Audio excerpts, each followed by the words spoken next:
கட்டுறது கைமண் அளவு தான். அதனால் நம்ம எல்லாம் கற்றுட்டேன் யாருமே சொல்ல முடியாது. எழுதிக்குவாங்க. சங்கரும் சொல்ல முடியாது, கமலும் சொல்ல முடியாது.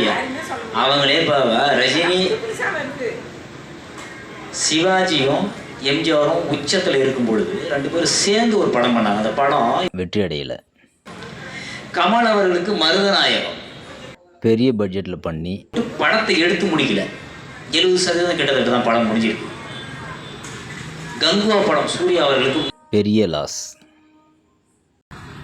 புரியுதுங்களா? பெரிய பிஸ்னஸ் சினிமா பெரிய பிஸ்னஸ்.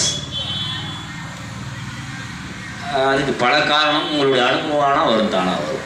நான் இப்போனா நமக்கு தெரிஞ்சு நான் சொல்கிறோம், உங்களுக்கு புரிய ஆரம்பிக்கும். தயவு செய்து இங்கே பாருங்கள், ஒரு தயாரிப்பாளர் நம்மளை போய் ஒரு படம் ஒப்படைக்கிறார், ஒரு டீம் அமைக்கிறோம், எல்லாருக்கும் சம்பளம். ஒரு பட கம்பெனியில் ஒரு மாதிரி இருக்கும், சில லோ பட்ஜெட் பட கம்பெனியில் கம்மியாக இருக்கும், அதிக பட்ஜெட்டில் அதிகமாக இருக்கும். அந்த காசுக்கு அவங்க எவ்வளோ நாய்ப்படம், அவங்க முன்னோர்களாக இருக்கலாம், அவராக இருக்கலாம். அந்த 500,000க்கு வெளியில் எவ்வளோ காசு, அதை நினச்சி நீங்கள் ஒரு படம் ஒர்க் பண்ணும்போது அவங்க கொடுக்குற சம்பளம் அப்படி சின்சியராக உழைங்க. அந்த படம் வெற்றி அடையும். வெற்றி அடைஞ்சால் உங்களுக்கு பல கோடி காசு காத்துட்டு. அடுத்து தக்காளி கூட வியாபாரம் மாதிரி தான். ஒரு வெற்றி படம் கொடுத்தா நீ சம்பளத்தை ஏற்றலாம் சார், ஆனால் எனக்கு ஒரு சில காரணம் கொடுப்பாங்க தயாரிப்பாளர் நம்பி. ஏன்னா அதை தாக்கு பிடிக்கிறேன், தாக்கு பிடிக்கிறவங்க தான் கொடுப்பாங்க. அப்படி சும்மா கொடுத்துருவாங்க.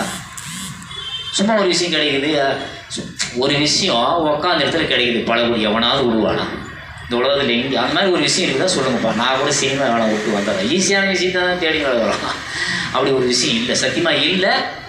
உங்களுக்கு தயவுசெய்து எந்த தொழிலில், சினிமாவாக இருக்கட்டும், எந்த தொழிலாக இருக்கட்டும், பணம் சம்பாதிக்க முடிவு பண்ணிங்கன்னா சத்தியமாக அதற்கான உழைப்பு, அதுக்கான கஷ்டம், அதுக்கான அறிவு, போராட்டம் எவ்வளவோ இருக்குது. அவ்வளோதான் பொதுவான விஷயம் தான். எல்லா தொழிலுக்குமே செட் ஆகும்.